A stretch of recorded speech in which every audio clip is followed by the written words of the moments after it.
Nyuma ya mafanikio ya Diamond Platnumz kuna hadithi nyingi za mapenzi. Je, wajua ni wanawake wangapi waliowahi kuwa sehemu ya maisha ya Diamond? Baadhi yao walibadilisha kabisa historia ya maisha yake.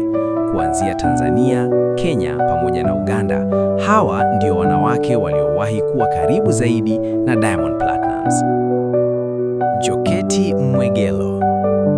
Moja ya mahusiano ya mwanzo kabisa ya Diamond kabla hajawa superstar mkubwa. Wakati huo, Diamond alikuwa bado anapambana kujenga jina lake kwenye muziki wa Bongo Flava. Joketi alikuwa tayari anajulikana kwenye tasnia ya burudani Tanzania kama mwanamitindo na mtangazaji. Wawili hawa waliwahi kuonekana pamoja mara kadhaa, na kwa kipindi fulani mashabiki waliamini walikuwa kwenye mahusiano ya karibu. Ingawa hawakuwahi kuthibitisha sana hadharani, watu wengi waliamini Joketi alikuwa mmoja wa wanawake wa kwanza waliokuwa karibu na Diamond katika safari yake ya mwanzo ya muziki. Wema Sepetu. Hii ndiyo ilikuwa moja ya relationships zilizovuma sana Tanzania kwa wakati wake. Wema Sepetu, ambaye aliwahi kushinda taji la Miss Tanzania, aliingia kwenye maisha ya Diamond wakati umaarufu wake ulianza kupanda kwa kasi. Mapenzi yao yalivuta sana attention ya mashabiki na media. Walionekana pamoja mara nyingi kwenye matukio, na kwa muda walionekana kama couple maarufu sana nchini. Hata hivyo, mahusiano yao yalikuwa na drama nyingi. Waliwahi kuachana na kurudiana mara kadhaa kabla hatimaye kila mmoja kuendelea na maisha yake. Zari Hassan. Baada ya kuachana na Wema Sepetu, Diamond aliingia kwenye mahusiano na mfanyabiashara na socialite maarufu kutoka Uganda, Zari Hassan.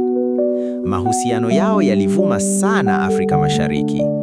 Wawili hawa walionekana kama couple yenye nguvu kwenye showbiz, wakionekana pamoja kwenye matukio makubwa na hata kwenye reality show.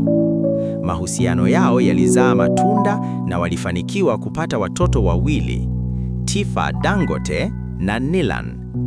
Baada ya miaka kadhaa ya kuwa pamoja, Zari alitangaza hadharani kwamba mahusiano yao yamefikia mwisho. Hamisa Mobeto. Jina la Hamisa Mobeto lilianza kuhusishwa sana na Diamond baada ya taarifa kuibuka kwamba wawili hawa walikuwa na mtoto pamoja. Habari hiyo ilizua mjadala mkubwa sana kwenye mitandao ya kijamii na kwenye vyombo vya habari. Hatimaye ikathibitishwa kwamba Diamond na Hamisa wana mtoto anayeitwa Dylan Abdul Nasib. Baada ya hapo, wawili hawa waliendelea na maisha yao kila mmoja kwa upande wake, ingawa bado wana uhusiano kama wazazi wa mtoto wao. Tanasha Donna. Baadaye Diamond aliingia kwenye mahusiano na mwimbaji na mtangazaji kutoka Kenya, Tanasha Donna. Mahusiano yao yalivuma sana Afrika Mashariki na walionekana kama couple yenye nguvu kwa kipindi fulani. Wawili hawa pia walipata mtoto pamoja, anayeitwa Nasib Jr. Baada ya muda, Tanasha alitangaza kwamba mahusiano yao yalikuwa yamefikia mwisho, lakini bado wanaendelea kushirikiana katika malezi ya mtoto. Baada ya mahusiano mengi yaliyowahi kuvuma kwenye maisha ya Diamond Platnumz, kwa sasa mwanamke anayejulikana kuwa kwenye maisha yake ya mapenzi ni Zuchu. Zuchu, ambaye pia ni msanii wa WCB Wasafi, alianza kuwa karibu na Diamond kupitia kazi ya muziki. Lakini kadri muda ulivyopita, ukaribu wao ulionekana kuwa zaidi ya kazi.